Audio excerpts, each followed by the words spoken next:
It seems that the media is just flat out lying about Rudy Giuliani's Gettysburg address, in which he, many senators, and a phone call from Donald Trump laid out what they believe as the case of election fraud in the 2020 election.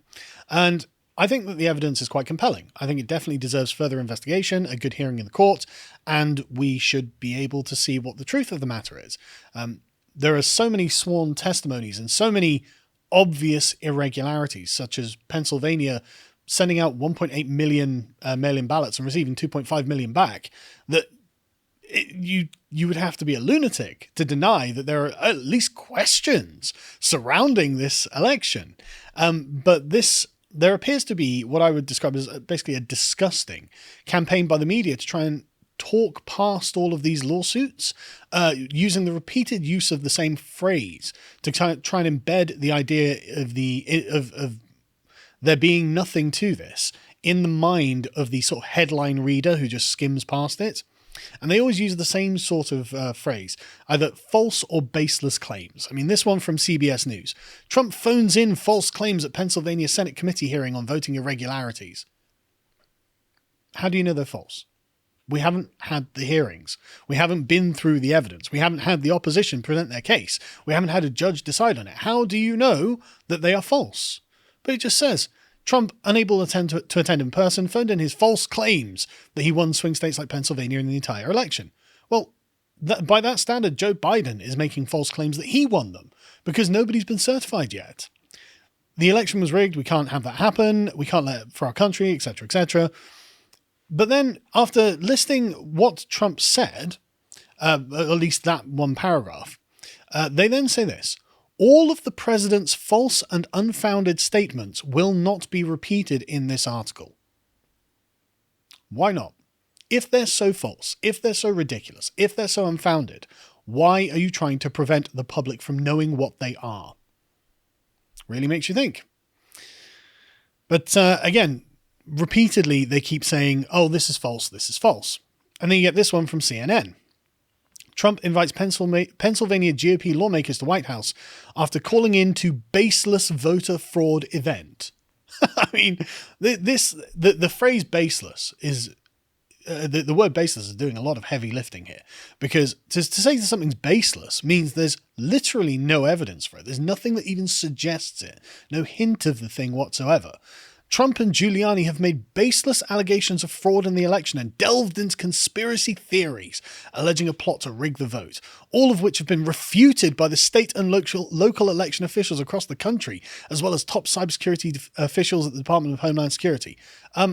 They're the people being accused of having done something wrong, and which is why all of these irregularities are actually the basis of the accusations. So the allegations are not baseless, and you're asking the people who are being alleged against whether they did it, and they didn't just come out and say, yeah, we did it. Well, I guess no investigation needed. Don't worry about going to court over any of this. Don't worry about accounting for 700,000 ballots that shouldn't exist in Pennsylvania or anything like that. Don't worry about those things. Like, the person you're accusing said there's nothing to it. Like, I wouldn't take this attitude with my son. If I walked, in fact, this has happened. When I walk into the kitchen, I find that there's a cookie missing that was on the side. And I go to my son, he's got crumbs around his mouth, and I say, did you do it? And he says, no, Dad, these are baseless allegations. I don't just go, well, he's got a point, and then walk off. It's ridiculous that this is being alleged. It's just open lies from places like CNN, places like CBS News, all the alphabet networks. But it's not just the alphabet ones. You get local outlets like phillyvoice.com, which is a local Philadelphia paper. Trump makes familiar, rambling, baseless claims of election fraud to Philadelphia Senate Republicans here in Gettysburg. Like, rambling, baseless claims.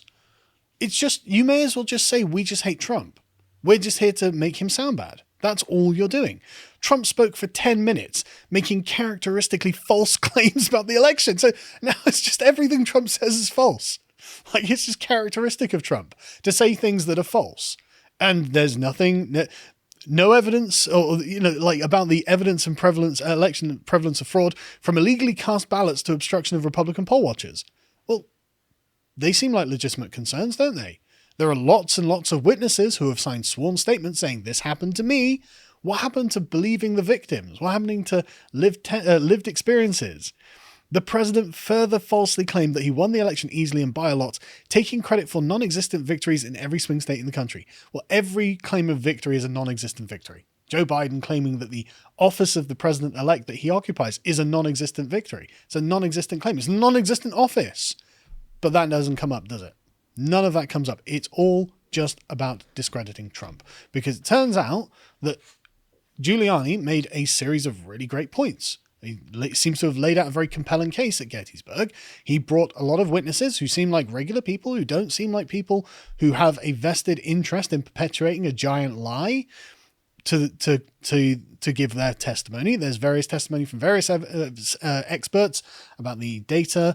And we went through Sidney Powell's Kraken today, and that seems to be stuffed with very concerning allegations that seem to be supported by evidence that need to be investigated.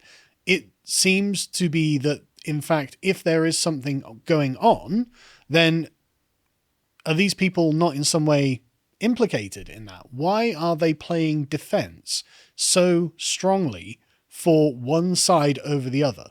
If you had a neutral and free and independent press, they would at least present the information neutrally, and they would at least tell you what the other side is saying and not openly just say, we are not going to tell you what Donald Trump has said. As Rudy Giuliani said, the American people deserve to know. They deserve to be told about this. You shouldn't be able to just hide this from them. This is a scandal.